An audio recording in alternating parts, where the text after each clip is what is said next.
आप तमाम लोगों का शुक्रिया। आज वज़ीर आला साहब ने बजट पेश किया जिसमें बहुत ही तारीखी बजट था और इसमें जो ख़ास बात थी कि ग्रेड 16 से ग्रेड 1 तक के जो मुलाजमीन हैं उनकी तनख्वाह में 12% इजाफा किया गया है और जो पेंशन मुलाजमीन हैं उनकी पेंशन में 8% इजाफा किया गया है। और ये सारी चीज़ें इसलिए की गई कि जो महंगाई का तूफ़ान इस मुल्क में आया हुआ है, उस महंगाई के तूफ़ान में जितना भी लोगों को रिलीफ दिया जाना चाहिए, उसके लिए हुकूमत सिंध ने कोशिश की। आज कैबिनेट की मीटिंग में भी ये सारी चीज़ें मंजूरी चीफ मिनिस्टर साहब ने कैबिनेट के उसमें मीटिंग में ली। तफसीलात आज चीफ मिनिस्टर साहब ने अपनी पूरी बजट स्पीच में दी कि किस तरीके से तमाम सेक्टर्स को पैसे रखे गए और ख़ुसूसी तौर पर हेल्थ, एजुकेशन जो कि बहुत ही इम्पॉर्टेंट सब्जेक्ट है, उसको हमेशा की तरह फोकस किया गया है। आज के इजलास में एक और मज़ेदार चीज़ देखने में आई कि मुत्तहदा कौमी मूवमेंट और पीटीआई का गठजोड़ सामने आया। आपने देखा कि जो लोग यहाँ पे आपस में सीटों पे लड़ते रहे हैं और हमेशा एक दूसरे को अपने मैंडेट चोरी होने के दावे करते रहे, आज पीटीआई और मुत्तहदा कौमी मूवमेंट असेंबली में इस एहतजाज में हम आवाज़ थे, इत्तेहाद था उनका। और उनका ये नया गठजोड़, मैं एमक्यूएम की क़यादत को और पीटीआई की क़यादत को मुबारकबाद पेश करता हूँ कि आपने नया गठजोड़ जोड़ा है और एक नया प्रेसिडेंट अगर असेंबली की पॉलिटिक्स में शुरू किया गया है कि पीटीआई के साथ यहाँ पे मुत्तहदा का इत्तेहाद है, तो ये मैं समझता हूँ कि ये एक नया मैसेज है, एक नया है। लेकिन उसको हमारे लिए कोई फ़र्क नहीं पड़ता। लेकिन उसके बाद जिस तरीके से एहतजाज जमहूरियत में सबका हक होता है, लेकिन जिस तरीके से मैं समझता हूँ कि बातें की गई असेंबली के फ्लोर में, उसमें नॉन सीरियसनेस नज़र आई। क्योंकि मुत्तहदा कौमी मूवमेंट जो कि वैसे हकीकत में मैटर नहीं करती, मैं समझता हूँ, उनकी पॉलिटिक्स भी सबके सामने है। बल्दियात की इलेक्शंस में जिस तरीके से मुत्तहदा इलेक्शन से भागती रही है, और वो भागती इसीलिए रही है कि उनको पता है कि उनके मासेस में उनकी कोई सपोर्ट नहीं है। और आज भी मासेस में मुत्तहदा कौमी मूवमेंट जो है वो जो है कोई इतना मैटर नहीं करती। तो असेंबली में चलें, जिसका भी मैंडेट जो भी चीज़, उसको हम इतना ज़्यादा, हमारा काम नहीं है कि हम उसको देखें। लेकिन यस, सिंध की आवाम ने पाकिस्तान पीपल्स पार्टी को मैंडेट कंटिन्यूसली देती हुई आई है और आज भी दे रही है। हमेशा वो लोग जो प्रोपेगेंडा करते रहे हैं उनको सिंध की आवाम ने पहले भी मुस्तरद किया है और हमेशा की तरह आइंदा भी मुस्तरद करते रहेंगे, क्योंकि इन लोगों के स्टेक्स आवाम के साथ नहीं है।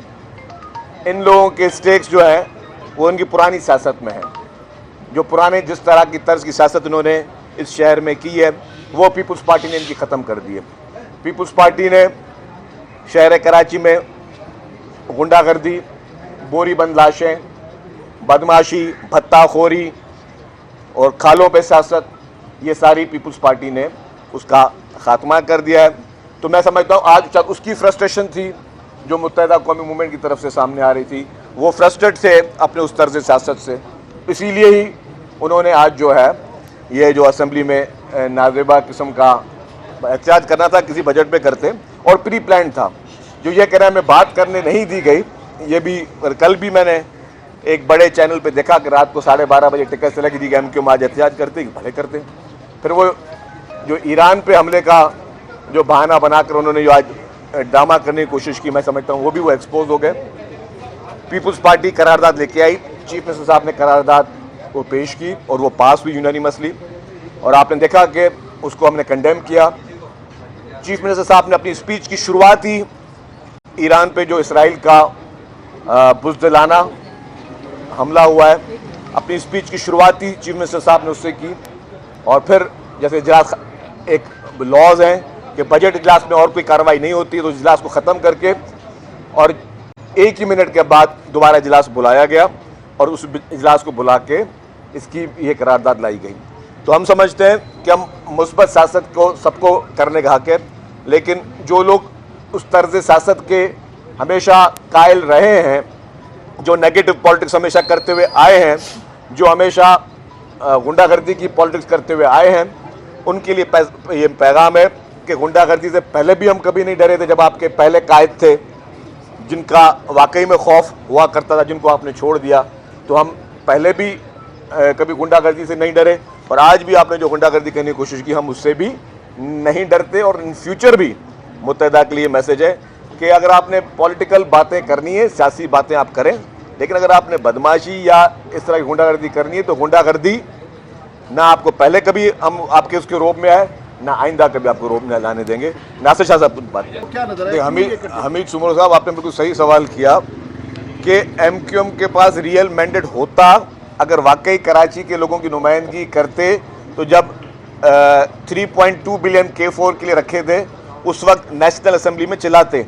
अगर उनको कराची के लोगों का फिक्र होता और अगर वो कराची के रियल मैंडेट को लेकर आए होते, उन्होंने नेशनल असेंबली में एक अल्फाज भी उस पर जो है कोई एहतजाज वगैरह नहीं किया। इसी तरीके से हैदराबाद और सक्खर मोटरवे, ये सिर्फ सिंध के लोगों के लिए नहीं, हैदराबाद सक्खर मोटरवे हैदराबाद सक्खर मोटरवे पूरे पाकिस्तानियों के लिए, पूरे पाकिस्तान की आवाम के लिए है। ये गेटवे है, सिंध कराची गेटवे है, और अगर आपने यहाँ से सारी इंपोर्ट्स होनी है, सारी एक्सपोर्ट्स आपकी यहाँ से होनी है।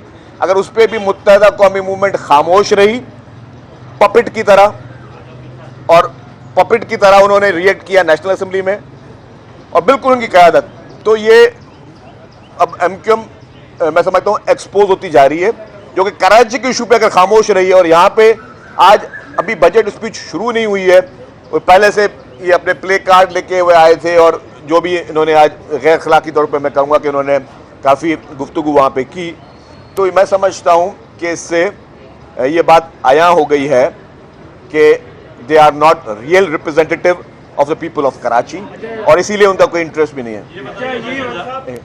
ये बताइएगा कि MQM के हाल में रंग कहाँ से आया है, और ये सॉफ्टवेयर आप खुद अपडेट कर पाएंगे या सॉफ्टवेयर अपडेट करने के लिए किसी एक्सपर्ट की मदद लेनी पड़ेगी जो पाकिस्तान में अक्सर सॉफ्टवेयर? देखिए, मुझे नहीं पता कि उनका हार्डवेयर जो है वो क्यों ख़राब हुआ है या सॉफ्टवेयर क्यों ख़राब हुआ है, मुझे नहीं पता, लेकिन ये शुरू कैसे रहे हैं। मैंने आप कहा कि जो अपने पहले इन्होंने डिसोन किया अपने लीडर को, फिर दूसरा लीडर, तीसरा लीडर, आपको खुद पता है, मुझे इनके बारे में कहने के लिए जो है कोई उसी नहीं है, लेकिन ये जो आज इन्होंने गैर मुनासिब रवैया रखा ये काबिल मुज़म्मत है। और उन्होंने ये जाहिर कर दिया कि उनको इस शहर के लोगों के लिए कुछ, उन्होंने जब उनकी MQM की हुकूमत रही तो यहाँ अस्पतालों की जो हालत थी, जो हेल्थ फैसिलिटीज़ थी, वो क्या हालत थी उनकी।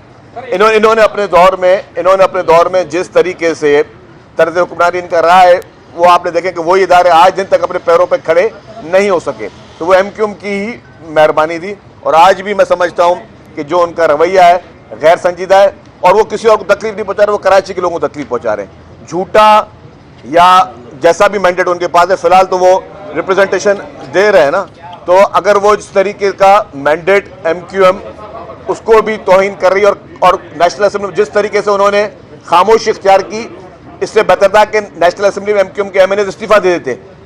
जिस तरीके से K4 जिसकी वो हमेशा पानी की बात करते हैं, और K4 पे जिस तरीके से उन्होंने मुजरमाना खामोशी रखी, मैं समझता हूँ MQM अगेन बैडली एक्सपोज। एक मिनट यार भाईजान, एक मिनट यार। MQM का बयानिया है कि गुज़िश्ता 17 साल से पीपल्स पार्टी को शहरी सिंध नज़र नहीं आती, क्या बाकी इस बार भी कराची जो है उस बजट में नजरअंदाज किया है? टोटल कितने प्रोजेक्ट्स हैं और कितने? देखिए, आज भी अगर बजट का हिस्सा देखेंगे तो मैक्सिमम खर्चा जो पिछले सालों में भी कराची में हुआ और अभी भी कराची में हो रहा है। आप देखें कि जितनी भी बड़ी स्कीम्स हैं, आपके पानी की स्कीम K4 में सिंध गवर्नमेंट का जो शेयर है सिंध गवर्नमेंट पे कर रही है, फिर आपके हब रिवर से जो पानी आ रहा है, फिर अभी आज चीफ मिनिस्टर साहब ने ऐलान किया कि कल शाहराह भुट्टो का वो इफ्तिताह करने जा रहे हैं, शाहराह भुट्टो के फेज़ 2 का।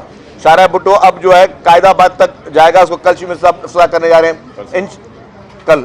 अच्छा, और इंशाल्लाह ताला आपको एंड ऑफ दिस मंथ, जो कि एंड चल रहा है, या एक दो दिन शायद ऊपर नीचे हो जाए, लॉक नहीं कीजिएगा, जाम सादिक ब्रिज जो है वो बन है। इस तरह सैकड़ों सड़कें हैं कराची की, जो बड़े बड़े मेगा प्रोजेक्ट्स हैं, वो कराची पे पाकिस्तान पीपुल्स पार्टी की हुकूमत सिंध काम कर रही है।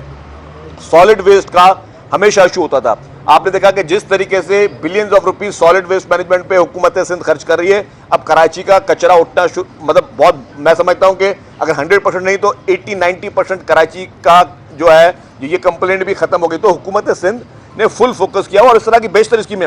हेल्थ में देखें, हेल्थ में सबसे ज्यादा स्कीम कराची में, सबसे top of the line Pakistan की हेल्थ की जो हॉस्पिटल्स हैं फैसिलिटीज कराची में। तो हमने कभी फर्क रखा ही नहीं है और हम समझते हैं कि कराची हमारा ही है, कराची हमारा ही है, कराची को हम ओन करते हैं। जो जाली मैंडेट वाले आके जो ड्रामा करते हैं वो एक्सपोजर है। अगर वो उन्होंने कुछ काम किया होता तो कराची लोगों ने उनको वोट क्यों नहीं देते?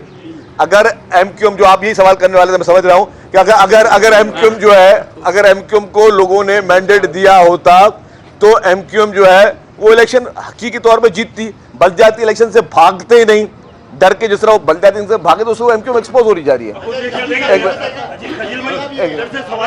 पहले अकरम साहब उसमें बोला था किसकी,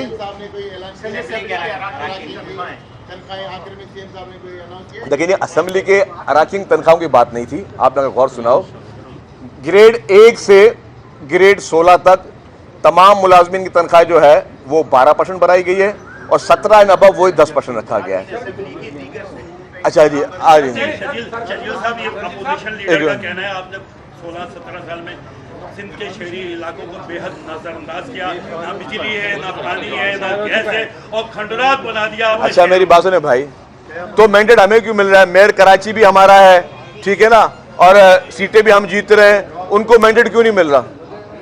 उनको मैंडेट आप मुझे पता क्यों नहीं मिले? माइक आपके पास लेके आता हूँ, वो बलदियात के इलेक्शन से क्यों भागे?